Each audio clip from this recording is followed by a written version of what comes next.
आज मैं आपके लिए सिर्फ 2 अदद आलू और बिल्कुल आम सी चीज़ों से ऐसी कमाल की रेसिपी लेकर आई हूँ जिसे बनाने के बाद आप पकोड़े हों, समोसे हों, सभी भूल जाएंगे और इसे ही बनाना पसंद करेंगे। तो चलें जी अपनी मज़ेदार और ज़बरदस्त रेसिपी को बनाना स्टार्ट करते हैं। बिस्मिल्लाहिर्रहमानिर्रहीम। अस्सलाम वालेकुम। उम्मीद है आप सब ठीक होंगे। सबसे पहले तो यहाँ पर हमने ले लिए हैं आलू, ठीक है। यहाँ पर आलू जो थे मेरे पास थोड़े ज़्यादा छोटे साइज़ के थे, तो अगर आपके पास हों तो आप यहाँ पर जो आलू है ना वो जैसे एक मेरे पास बड़े साइज़ का आलू है तो सेम 2 आलू आप बड़े साइज़ के ले लीजिएगा, ठीक है। तो बाकी थोड़े तो ज़रा छोटे थे तो इसलिए मैंने वो इस तरह से थोड़े से ज़्यादा ले लिए। वैसे असल मिकदार इनकी ये वाला जो साइज़ है ना मैं काट रही हूँ, ये 2 अदद बड़े साइज़ के आप आलू ले लीजिएगा। लेने के बाद इनको आपने अच्छी तरह से धो लेना है। धोने के बाद आपने इन्हें काट लेना है और अब हमने इसको कर लेना है बॉयल। तो यहाँ पर पानी तकरीबन जो है ना हमारा बॉयल होने वाला है और इसके अंदर हमने आलू डाल देने हैं और इन्हें हमने तब तक बॉयल करना है जब तक ये अच्छी तरह से गल नहीं जाते। तो आप देखेंगे कुछ ही देर के अंदर देख सकते हैं यहाँ पर आलू जो है हमारे अच्छी तरह बॉयल हो चुके हैं। मैंने चेक कर लिया है, बहुत अच्छी तरह गल चुके हैं। इसे आपने किसी भी छन्नी में डालकर छान लेना है। अगर बहुत ज़्यादा गल गए हों, थोड़े ज़्यादा गल गए, थोड़ा ठंडा पानी डालकर कुछ देर के लिए पंखे के नीचे हवा में रखें, ठीक है। तो उससे आलू के अंदर जो नमी वगैरह होती है ना पानी की, वो निकल जाती है। अब यहाँ पर कोशिश करें कि अगर आपने कश करने हो तो कश कर लीजिएगा, अगर आपने मैश करने हो तो मैश कर लीजिएगा। लेकिन अगर आप इस तरह से आलू को ग्रेट करेंगे ना, बिल्कुल इस तरह बारीक से, इस तरह से इसके लच्छे बन जाएंगे और आगे चल के जो हमारी रेसिपी है ना वो बहुत ज़्यादा अच्छी और मज़े की बनेगी। तो अगर तो आप इनको मैश अच्छी तरह कर लेते हैं तो फिर मैश भी कर सकते हैं। अच्छी तरह तमाम आलू मैश करने के बाद यहाँ पर मैंने डाल दिया 1/3 चम्मच नमक डाल दिया है। थोड़ा सा मैंने इसके अंदर डाल दिया है गरम मसाला, सिर्फ ज़ीरा पाउडर है ये। और ये हमने धनिया पाउडर डाल दिया। 2 चम्मच बिल्कुल बारीक कटा हुआ प्याज हमने इसके अंदर डाल दिया है। और उसके साथ ही मैं इसके अंदर डाल रही हूँ तकरीबन 2 चम्मच ही इसमें मैं डाल रही हूँ बारीक कटी हुई शिमला मिर्च। यहाँ पर अगर आपका दिल करे कुछ और नई सब्ज़ी डालने को या सिर्फ आप 2 से 3 चीज़ों के साथ ही बनाना चाहते हैं तो वो भी बना सकते हैं। अच्छा, यहाँ पर मैंने डाल दी तकरीबन हाफ़ गाजर थी, उसको मैंने कश कर लिया था, वो मैंने डाल दिया। 2 से 3 चम्मच यहाँ पर हमने डाल देनी है बंद गोभी, ठीक है। अब हमने इसमें डाल दिया धनिया, सब्ज़ धनिया डाल देंगे और उसके साथ इसे बाइंड करने के लिए यहाँ पर मैंने ले लिया कॉर्नफ्लावर। तो ये 3 चम्मच कॉर्नफ्लावर है, ठीक है। इसको मैंने छोटे कप के अंदर डाला हुआ था, मेजरिंग कप, और ये मेजरिंग कप जो है इसकी तादाद जो है ना ये तकरीबन 3 चम्मच ही बनती है।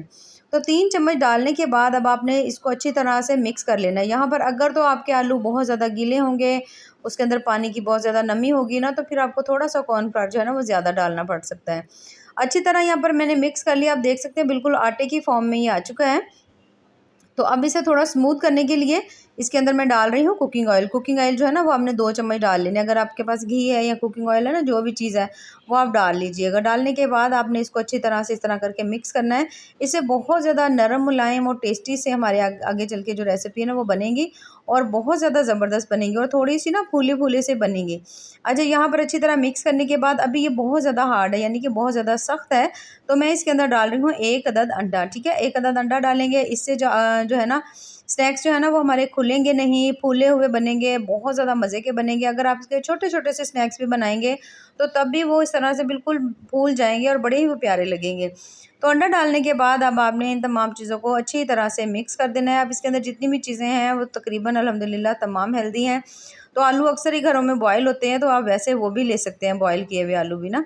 तो यहाँ पर अगर हाथों को चिपक रहा हो तो थोड़ा-सा ऑयल लगा लीजिएगा और इस तरह से करके हाथों में आप लेकर छोटे-छोटे से बॉल, रफली से बॉल बना लीजिएगा। या जैसे हम पकोड़े बनाते हैं ना, थोड़ा-थोड़ा लेते जाइएगा और आप इसे ऑयल में डालते जाइएगा, जैसे आपकी मर्ज़ी है। तो मैं इसको हल्की-सी थोड़ी-सी ना शेप दे रही हूँ। बहुत ज़्यादा नहीं, बस इस तरह से करके बॉल बनाएँगे और उसको हाथ की मदद से थोड़ा-सा दबा देंगे ना, तो इसकी बस एक आम सी शेप बन जाएगी। ऑयल हमने यहाँ पर गरम कर लिया है। अच्छी तरह से गरम करने के बाद अब यहाँ पर मैं जो है ना स्नैक्स वो मैं बनाती जा रही हूँ और साथ-साथ में इसके अंदर डालती जा रही हूँ, ठीक है? ताकि आप देख सकते हैं यहाँ पर कुछ जो है स्नैक्स हमारे पक चुके हैं, कुछ अभी कच्चे हैं, तो इसीलिए मैं इसमें साथ-साथ ऐड भी करती जा रही हूँ, साथ-साथ इसको पकाकर निकालती भी जा रही हूँ।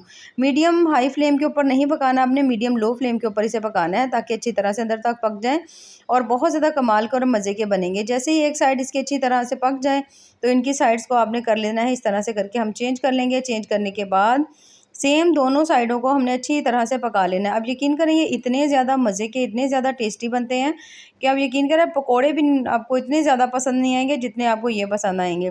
तो अच्छी तरह से ये देख सकते हैं यहाँ पर माशाल्लाह से इनका कलर जो है थोड़ा गोल्डन हो चुका है। थोड़ा-सा मैं अभी और कर लूँगी और यहाँ पर माशाल्लाह ज़बरदस्त सा इसका कलर जो है वो आ चुका है। तो यहाँ पर हमने अपने तमाम जो स्नैक्स हैं ना वो हमने निकाल लेने हैं। किसी भी छन्नी वगैरह में निकाल लेंगे ताकि एक्स्ट्रा ऑयल जो है वो वापस पैन में चला जाए। ये देख सकते हैं माशाल्लाह कितने ज़बरदस्त है, और बिल्कुल छोटे-छोटे से हमने डाले थे और वो उसका साइज़ जो है पकने के बाद कैसा अच्छा खासा डबल हो चुका है। तो यहाँ पर माशाल्लाह से बहुत ज़्यादा टेस्टी मज़ेदार से हमारे सिंपल से सब्जियों वाले जो स्नैक्स हैं वो तैयार हो चुके हैं। तो अगर आपको मेरी आज की रेसिपी पसंद आए तो चैनल को ज़रूर लाइक करें, सब्सक्राइब करें। बहुत ज़्यादा टेस्टी, बहुत ज़्यादा मज़े की बनी है। तो यहाँ पर मैं आपको एक चेक करवा देती हूँ, ये कि देखिए माशाल्लाह कितना ज़बरदस्त बना है। ये देख मैं यहाँ पे थोड़ा-सा तो तोड़ देती हूँ, देखें अंदर से सब्जियाँ भी अच्छी तरह पकी हुई हैं। एक तो हमने सब्जियाँ बहुत अच्छी तरह से चॉप की हुई थी, आलू भी बॉयल थे, तमाम चीज़ें पकी हुई थी। तो बहुत ज़्यादा 5 मिनट में ये रेसिपी आपकी तैयार हो जाएगी। बहुत ज़्यादा टेस्टी बनी है। बाकी दुआ में याद रखिए। अल्लाह हाफ़िज़।